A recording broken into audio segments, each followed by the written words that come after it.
Alright, no more intro. We're cutting the intro. I didn't love it enough, which is close enough to not liking it, so it gets the axe till I feel otherwise. Steam Next Fest Summer 2024.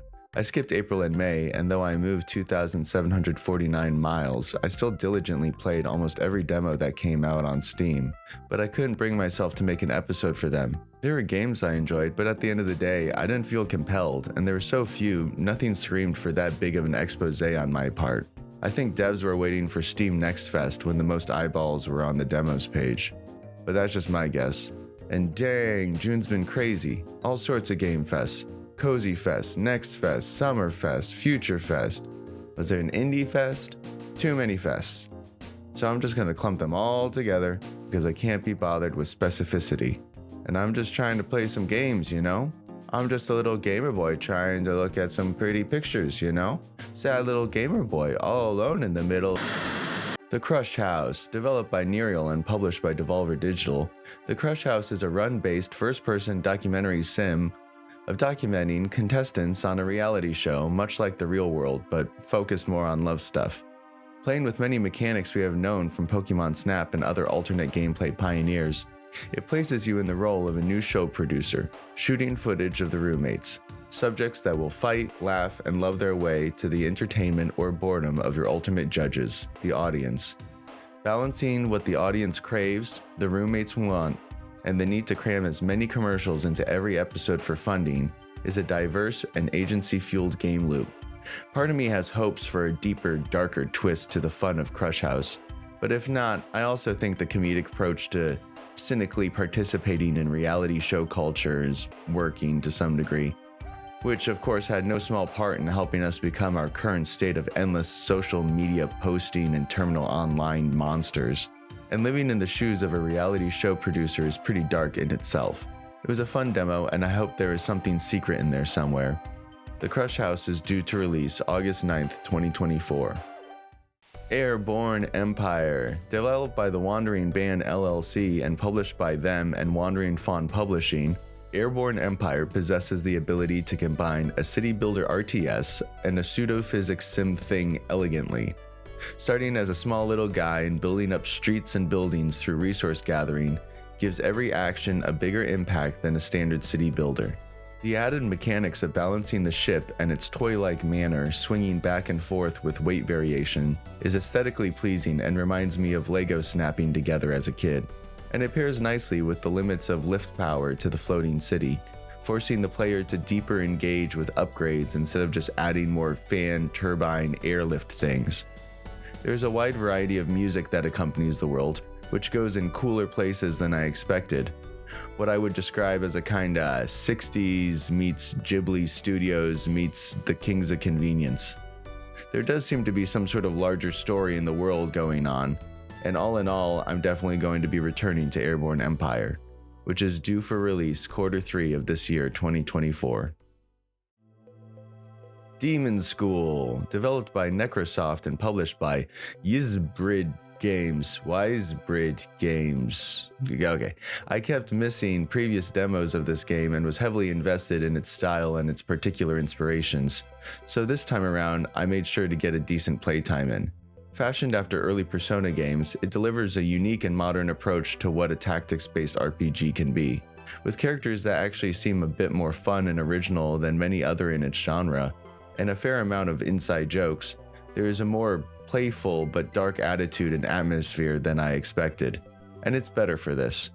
In battles, you alternate between a planning stage and an action stage in combat that results in an almost unified attack from the characters as you decide each new move. I enjoyed this for in-universe reasons because it allows for the undo of moves in a way that makes sense in-world, but also showing all your actions take place as a unified sequence is just really cool. There's also the added effect of the music going in and out of intensity for the battle planning stage, and that just reinforces a lot of my feelings. There are some points that I'm not too sure if there are loose ends just for the demo, making things not as fulfilling as I want them to be, or it could just be it's still somewhere in development. In any case, Demonschool is due to release September 13th, 2024. I Am Your Beast, developed by Strange Scaffold and published by Frosty Pop, I Am Your Beast is a first-person shooter in the arcade genre. Maybe these days we call it a speedrun genre, I don't know. Done in the stylings of 13 and presumably a large inspiration as well, I Am Your Beast delivers an ex-Special Op protagonist going John Wick on his previous company. With actions that flow and a pumping post-punk synth aesthetic, and a David Duchovny-ish, despondent monotone-esque voice actor, it's a lot of 13 references. I love the art direction and the plot, but I just don't really love speedrun games. I'm just not the gamer they're looking for, which is fine, but I do love everything else about this. The demo at first jump can be a little bumpy. A tutorializing of jumping from branch to branch took me a few minutes, but I'm sure that particular hiccup will vary from player to player. I Am Your Beast is due to come out August 15th, 2024. Red Entropy, developed and published by Aether Alter, Red Entropy is serving a fascinating story dressed up in retro, taking place on some sort of station that you are jacking into virtual realities in some sort of matrixy way, of which were at some point for a corporation, and you, once in a sustained sleep, have now been woken up far past your wake date to help the station at what seems to be a heat death of the universe moment. It has a very interesting HUD and a traditional dungeon crawler movement scheme. You move through the station from puzzle to puzzle, which were all engaging and in-world in a way that I didn't ask too many questions while solving them. Red Entropy sports something very different from most other sci-fi niche games, and certainly has a lot of stylistic charm. Red Entropy is coming soon. Iron Hive, developed by Wondernut Studio and published by Critical Reflex, is a kind of mashup of some city strategy games we have seen, akin to Frostpunk meets Kingdom game series. Economic in its design and elegant in its art direction, the dark and brooding Iron Hive is a deck builder with serious modern game designs at play. With moody flowing music and an intriguing world, Iron Hive is a terrific case for a deck builder city builder. Building up a deck of both resources and citizens, you get to apply them to tasks and jobs to recuperate more resources to, build your city up. It's pretty good, especially if you love Frostpunk and some dark vibes. Some dark post-apocalyptic. Is it post-apocalyptic? Maybe it's not post-apocalyptic. Iron Hive is coming soon. 10 Dead Doves, developed by Duonic Studios, Mark Biram II, and Sean Michael Millard, and published by Duonic Studios. 10 Dead Doves is a spooky adventure game that uses the photorealistic technique known from like the Siren series, using real-life people to act the scenes and swapping out reactions accordingly. One of the more entrancing games I played this fests. Between not being able to look away from the uncanny valley turned art approach, I both love and am somewhat repulsed by it, and the dialogue is a variety of situations. It's campy, it's bad, and sometimes it's genuinely funny. Their demo is fairly short in length, and I hope the creators finish the project to some degree of success, because I'm curious. I'm a curious cat, and also what a great game name. 10 Dead Doves is due to be released sometime later this year. Wild Bastards, developed by Blue Manchu and published by Maximum Entertainment. Wild Bastards is the stylistic follow-up to Void Bastards, which I am more than a fan of. So my experience is highly biased, but I really enjoy the ideas at play at Blue Manchu. With roguelike construction and a well-crafted narrative backbone, Wild Bastards sets out to do what Void Bastards could not: create an overarching plot and story with meaningful narrative and characters. As far as I have gone into the demo, it seems they have done a decent job. I'm not even a big fan of westerns, but the characters and the stylings of the Wild West are not entirely lost on me. The joining up with a gang at the end of its group's life and its slow developments was a really cool narrative tool, and I'm excited to play the rest of it. Wild Bastards is due to come out September 12th, 2024.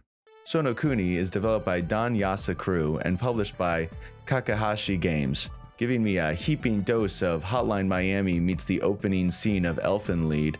Sonokuni puts you in the shoes of a classic anime trope. a character blowing through rooms of people to seek their vengeance. With interesting enemy variety that makes you think through their attack mechanics to progress further, Sonokuni is what I believe to be a perfectly scoped experience. The moveset is visceral and the camera movement really made me admire this work, and I hope we see more smaller scoped experiences that are well thought out like this in the future. Sonokuni is due to come out in the year of 2024. Kitsune Tails, developed by Kitsune Games and published by them and Midboss LLC, Kitsune Tails proves the point that the amount of game history we have cloned, homaged, and reworked is still quite small as this game comes in with all its Super Mario 3 NES energy and shows us there's still plenty of fun to be had in the stylings we now commonly overlook.